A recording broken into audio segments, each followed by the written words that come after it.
पश्चिम बंगाल की मुख्यमंत्री ममता बनर्जी ने एक बड़ा दावा किया। दरअसल सोमवार को उन्होंने दावा करते हुए कहा कि दिसंबर में ही लोकसभा चुनाव करा सकती है बीजेपी। इसके साथ ही उन्होंने दावा किया कि भगवा पार्टी ने प्रचार के लिए सभी हेलीकॉप्टर तक अभी से बुक कर लिए हैं। तृणमूल कांग्रेस की युवा शाखा की एक रैली को संबोधित करते हुए उन्होंने आगाह किया कि भाजपा के तीसरे कार्यकाल से यह सुनिश्चित होगा कि देश निरंकुश शासन का सामना करे।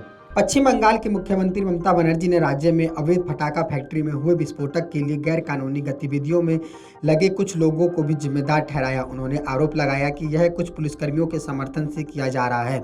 उन्होंने कहा कि अगर भाजपा लगातार तीसरी बार सत्ता में आती है तो देश को निरंकुश शासन का सामना करना पड़ेगा। आशंका है कि वे दिसंबर 2023 में ही लोकसभा चुनाव करा सकते हैं।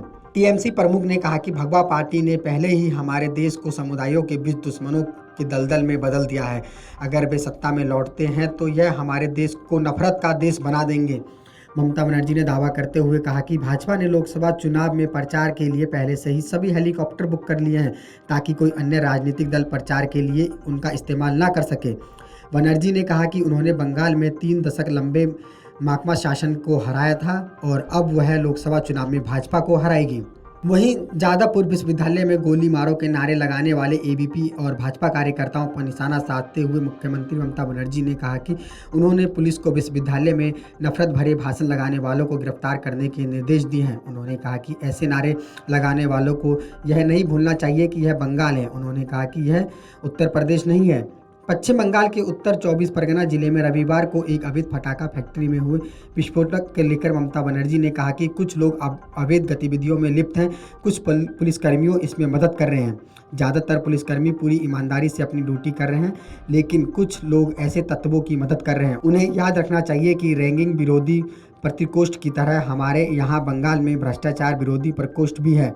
दरअसल अवैध पटाखा फैक्ट्री में हुए विस्फोटक में 9 लोगों की मौत हो गई थी, जबकि कई लोग घायल हो गए थे। ममता ने यह भी आरोप लगाया कि राज्यपाल सीबी आनंद बोस संवैधानिक मापदंडों का उल्लंघन कर रहे हैं और वह उनकी असंवैधानिक गतिविधियों का समर्थन नहीं करती है। मुख्यमंत्री ममता ने राज्यपाल का जिक्र करते हुए कहा कि निर्वाचित सरकार के साथ पंगा नहीं ले।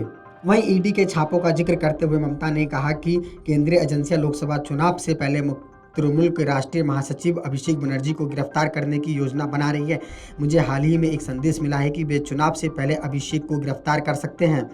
उन्होंने कंप्यूटर पर फाइलें अपलोड कर ली है। बता दें कि केंद्रीय जांच एजेंसियों ने पशु की तस्करी और कोयला चोरी के जुड़े मामलों में अभिषेक बनर्जी से पूछताछ की थी।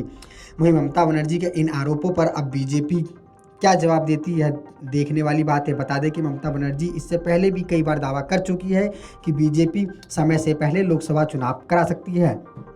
Video desk अमरउजाला.com। अमर उजाला अब आपके टीवी पर भी।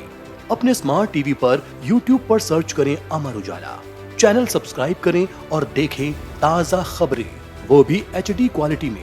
और हाँ, बेल आइकन दबाना ना भूलें ताकि हर खबर हो आपके घर। अमर उजाला, निष्पक्ष, निर्भीक, निरंतर।